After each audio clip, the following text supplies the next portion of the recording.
Hi everybody, thank you for being intrepid New Yorkers who are willing to trudge out here through the slush and the snow and the cold to watch a movie and to be part of this special event. And then there's the Coolidge Corner Theater in Brookline, Massachusetts, who created this program that's called Science on Screen, which is underwritten, by the way, by the Sloan Foundation. So let me just talk about Science on Screen for just a second. They've been doing this series since 2011. The way that they describe it is it's creative pairings of current, cult, classic, and documentary films with introductions by notable figures from the world of science, technology, and medicine. We're going to begin the program with Dr. Moiya McTier. Dr. McTier has one of the more colorful bios I've ever come across. She's an astrophysicist, a science communicator, and a folklorist. She's been described as the folklorist to the stars and also the astrophysicist to the folks. Sitting at the intersection of science and storytelling, fact and fiction, complex concepts, and chaotic creativity, she's known for her sharp wit and her infectious enthusiasm, connecting complex science to history, race, and the joy of discovering. Welcome, Dr. McTier.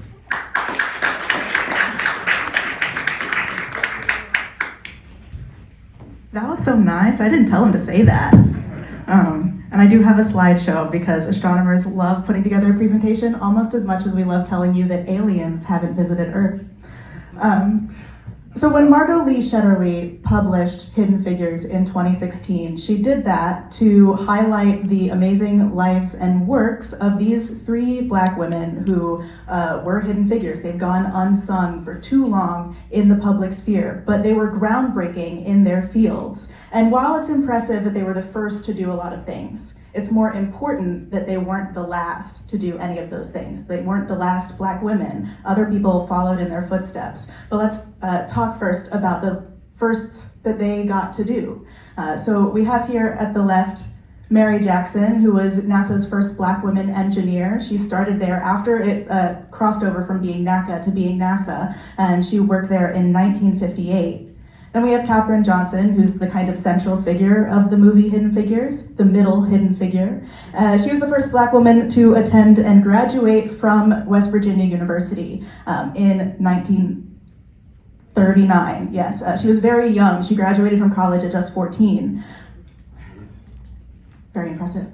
Dorothy Vaughan was NASA's first Black woman supervisor, put in charge of other people. She was put in charge of the Black women computers. The Black women computers were hired a full decade after white women were hired to do computation, to do math at NASA. Not because NASA wanted to be progressive, but because there were staffing shortages. They couldn't find enough qualified white women to do the computing work, and so they branched out.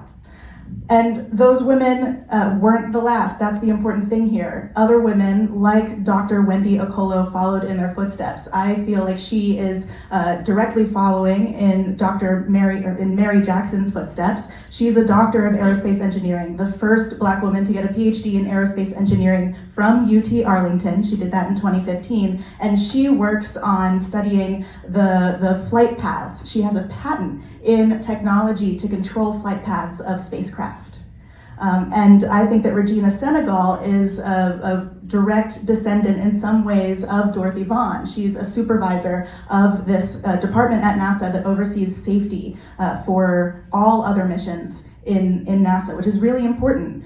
But even though we see this improvement, we see people following in the Hidden Figures footsteps, and we see improvement at NASA. About 12% of NASA's employees are Black, but most of them don't do science and engineering. Most of them work in administrative roles or support staff roles. And that's not putting those roles down, but it's certainly not where we want science at NASA to be. So let's talk a little bit more about the statistics. Here is a line showing you the percentage of degrees granted to Black students in different fields, in math, physics, and earth sciences. And that line at the top is the Black population over many years. And I think you can see that clearly we're underrepresented. The entire time I've been in astronomy, Black people have been maybe 4 or 5% of astronomers. Black women are maybe 1%. The statistics are too small for us to get accurate counts. And in case you're thinking that maybe this is just it's not actually that bad, let's look at a specific year. Let's look at 2022. This is a lot of text, but I'll highlight for you that in 2022, there were 1,804 doctorates issued in the US in all of these different scientific fields, including astronomy. And in that year, out of 1,800 PhD students, not a single one was granted, not a single PhD was granted to a Black student. So clearly there is an issue here. There are fewer than 250 Black women who have PhDs in any physics-related field in the US. For astronomy specifically, I was number 23 in 2021. This picture shows just some of the Black women who have gotten degrees in physics-related fields, and because the group is so small, I know all of them. We all know each other. So I obviously don't know some of them, they have passed, but this is the first Black woman to get a PhD in physics, Dr. Willie Hobbs Moore in 1972 from the University of Michigan.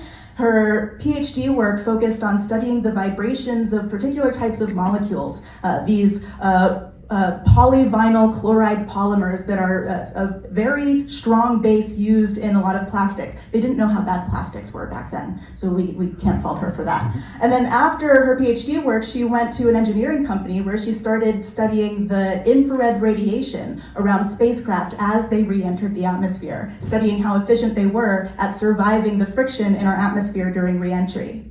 But there are other Black women who have been first. This is Dr. Jedida Eisler. She's a TED Fellow. She's a Blazar researcher, and she was the first Black woman to get a PhD in astronomy from Yale in 2014. These things are happening way too recently. Blazars are really energetic black holes that shoot out these beams of light.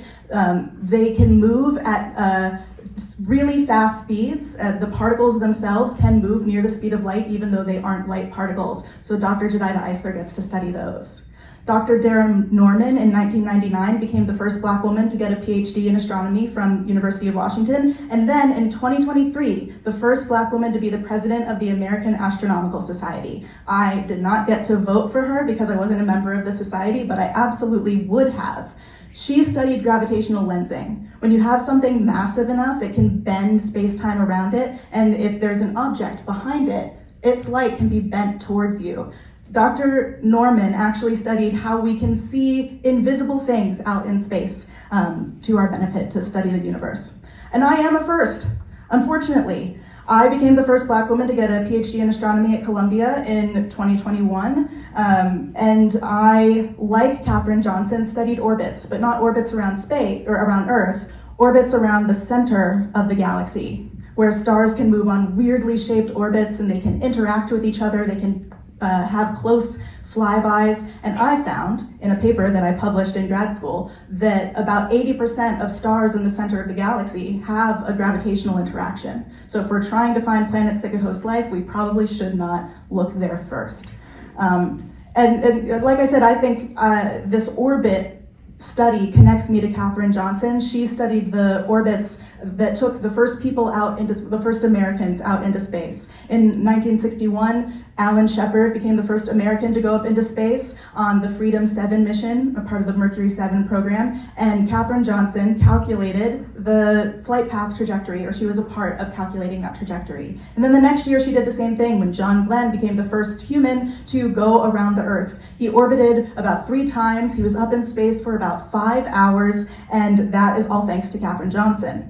And there's a moment in the movie that you're about to watch where she talks about calculating these flight paths, and she says that she prefers Gram-Schmidt orthogonalization. It's intentionally meant to sound scary. It's jargon for the purpose of making her sound really smart, because she's doing a lot of really difficult math. But I want you to know, and what I think Margot Lee Shetterly wants you to know about these women and about other women who worked at NASA at the time, is that really complicated math was the easy part, and the hard part of their lives and their jobs was all the other stuff that had to do with racism that they didn't choose. And so instead they got to choose to do math and focus on that, which is really great. So I hope you keep that context in mind as you watch the movie, and I hope you enjoy.